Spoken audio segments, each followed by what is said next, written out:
బయటకు వచ్చింది, ఎవరు బయటకు రిలీజ్ చేశారనే విషయం కూడా తెలియాలి. అది అధిష్టానం నుంచి వచ్చే వరకు ఎవరు ఏమి మాట్లాడే పరిస్థితుల్లో లేము, పూర్తి సమాచారం లేకుండా అనేది ఆ పార్టీ వర్షన్.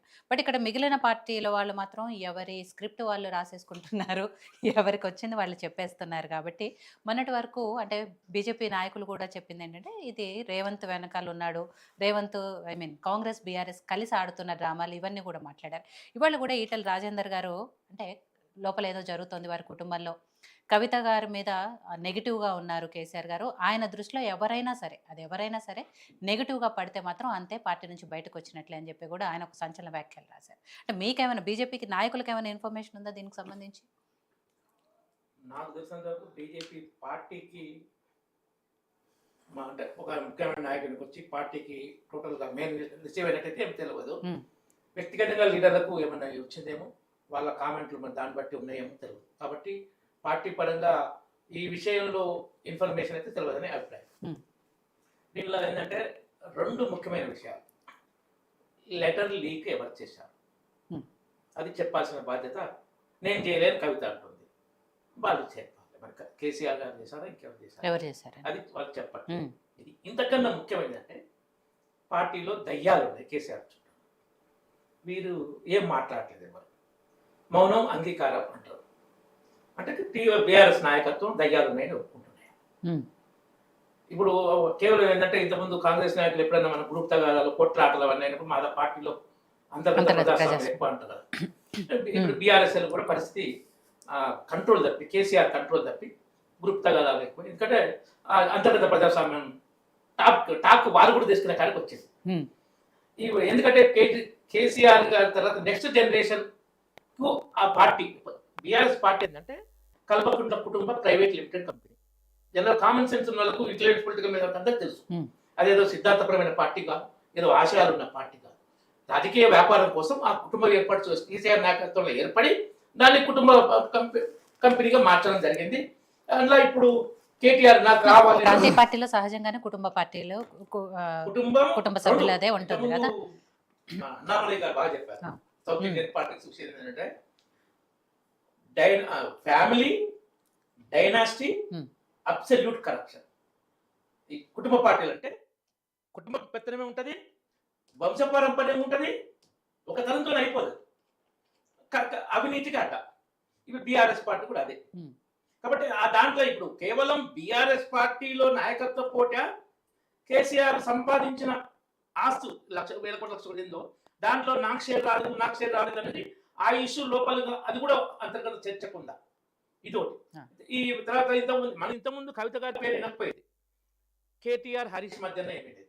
ముఖ్యంగా 2023 ఎలక్షన్ తర్వాత రిజల్ట్ వచ్చినాక వాళ్ళిద్దరు కొట్లాడుకున్నట్టు ఆర్గ్యుమెంట్ జరిగి తోసేసుకుంటారు. మధ్యాహ్నం కేసీఆర్ పోతే వచ్చిన వార్తలు తోసేస్తే ఆయనకు తొంటికి గాయమై యశోద హాస్పిటల్ జరిగిన వచ్చింది వార్త. సో ఇద్దరి మధ్యన ఉందని వచ్చింది. ఇప్పుడు ఈమెకి ఏంటంటే నన్ను కేర్ చేయట్లేదు, నా భవిష్యత్తు ఏంటి, అందులో నాన్న ఉన్నప్పుడు అంటే డెఫినెట్గా బిడ్డను చూసుకుంటాడు తండ్రి. జనరల్గా ఏ తండ్రి అయినా బిడ్డను చూసుకుంటాడు. కేసీఆర్ పర్టికులర్గా ఆ టైప్. ఎట్లా అంటే కేసీఆర్ ఇంతకుముందు ఏం చెప్పేదంటే తప్పు చేస్తే నా కొడుకైనా బిడ్డైనా నేనే జైలుకు పంపిస్తా అన్నాడు. లిక్కర్ కేసు, ఢిల్లీ లిక్కర్ కేసులో ఇక్కడ అడిషనల్ అడ్వకేట్ జనరల్ ఢిల్లీకి పంపించారు. ఏం పరంగా అది గవర్నమెంట్ కేసు కాదు, తెలంగాణ గవర్నమెంట్ సంబంధించి కాదు. కానీ తెలంగాణ గవర్నమెంట్ అపాయింట్ చేసిన అడిషనల్ అడ్వకేట్ జనరల్ తన బిడ్డ కోసం ఢిల్లీ పంపించి బిడ్డను కాపాడే ప్రయత్నం చేశాడు. కాబట్టి ఆమెకు తెలుసు మా నాన్న నన్ను ఏం తప్పు చేసినా కాపాడుతాడు, నాకు పదవుల కోసం ఎంపీ ఇచ్చాడు, ఎంపీకి ఒకసారి గెలిచిన రెండోసారి ఎంపీగా ఓడిపోతే నాకు ఎమ్మెల్యే ఇచ్చాడు మా నాన్న తర్వాత మా అన్న ఎందుకు ఇస్తాడు, నా భాగం నాకు కావాలి. రెండు విధాలు కావాలి, పార్టీ పరంగా కావాలి, దోచిన తెలంగాణ పరంగా సంపదలు కూడా కావాలి, నాకు రావాల్సినంత రాలేదు. ఇది ఈ రెండింటి అంతర్గతంగా నడుస్తున్నాయి. ఇప్పుడు ఏమన్నా వాళ్ళు రెస్పాండ్ ఏదన్నా కొంచెం దయ్యాల గురించి కానీ లెటర్లీ గురించి మాట్లాడితే ఇంకో ఇష్యూ కొత్త కవిత తీస్తే ఏమన్నా భయం ఉంది అలా. ఎందుకంటే అంతకన్నా చాలా ఉంటాయి. దీన్ని లోపల ఎలా సాల్వ్ చేయాలి అనే దాంట్లోనే వాళ్ళు మదన పడుతున్నారు. ఇప్పుడు అదంటే కేటీఆర్కు హరీష్ రావే కాదు, సొంత చెల్లెలే తలనొప్పిగా తయారవుతుంది. దీనికి మన తెలుగు రాజకీయాల్లో ఉంది కదా, జగన్కు షర్మిల ఎట్లనో ఇప్పుడు కేటీఆర్కు కవిత ఎట్లా అన్నట్టు తయారవుతుంది.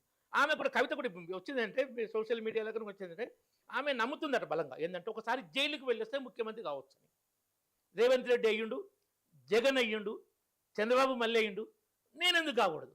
అందుకని ఆమె అనుచరులు సీఎం అని నినాదాలు ఇస్తున్నారు. సో మరి ఆమెకు ఆ ఆశ వచ్చినాక ఆ కుటుంబ పార్టీలో మరి మరి కేటీఆర్ తగ్గుతాడా? తగ్గడు 100%. కేటీఆర్ దగ్గర హరీష్ రావు తగ్గుతారా? తగ్గడు. కాబట్టి అది బీఆర్ఎస్ పార్టీకే ముసలం. ఈ ఇష్యూ అనేది కవిత లేచిన లెటరు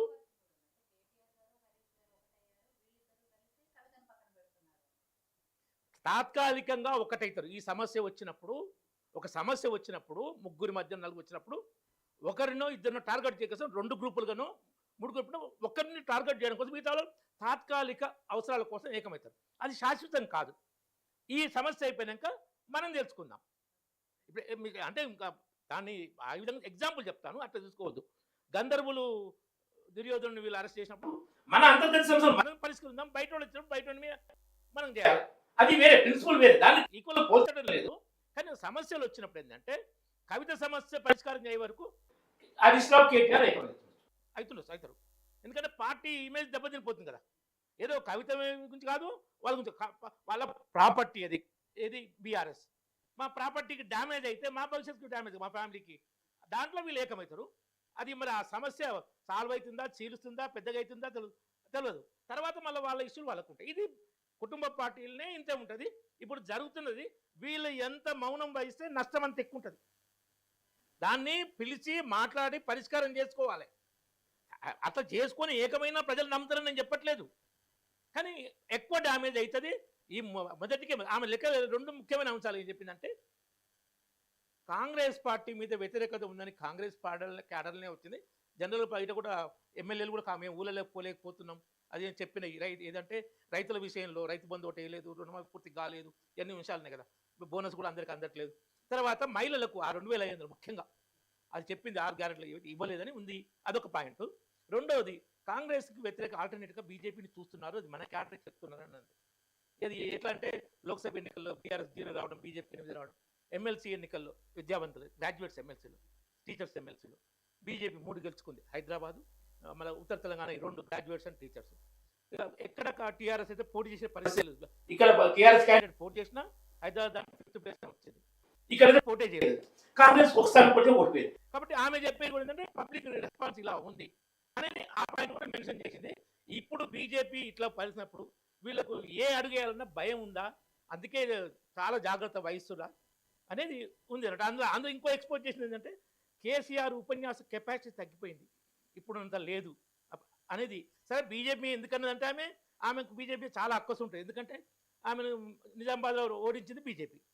ముఖ్యంగా లిక్కర్ కేసులో ఆమె అరెస్ట్ అయింది బీజేపీ కారణమని. ఆమె ఏజెన్సీస్ అరెస్ట్ చేసినా జనరల్ పార్టీ ఇన్వాల్వ్ కాదు, చేసినా గవర్నమెంట్ ఎఫిషియెంట్గా పనిచేసినప్పుడు అరెస్ట్లు అయితే, లేకుంటే రేవంత్ రెడ్డి రెడ్ హ్యాండ్గా దొరికిన కేసు కూడా నిర్వీర్యం అయిపోద్ది, నానబెడుతుంది ఇదే. సో అట్లా కాకుండా ఆమెకు బీజేపీ నన్ను జైలు వేసింది 6 నెలలు అనే కోపం ఉంది. కాబట్టి నేను అనుకున్నంత స్థాయిలో కేసీఆర్ మాట్లాడలేదు. కేసీఆర్ మాట్లాడినా ఏం మాట్లాడతాడు బీజేపీని? 11 సంవత్సరాలు 11 రూపాయలు ఇవ్వలేదు అన్నాడు. తలకాయ మీద మెడకాయ ఉన్నాడు అంటాడు ఆ మాట. సో అటువంటి విమర్శలు ఆ కుటుంబ రాజకీయాలు బీఆర్ఎస్ భవిష్యత్తు టోటల్గా ప్రశ్నార్థకమని చూపిస్తుంది.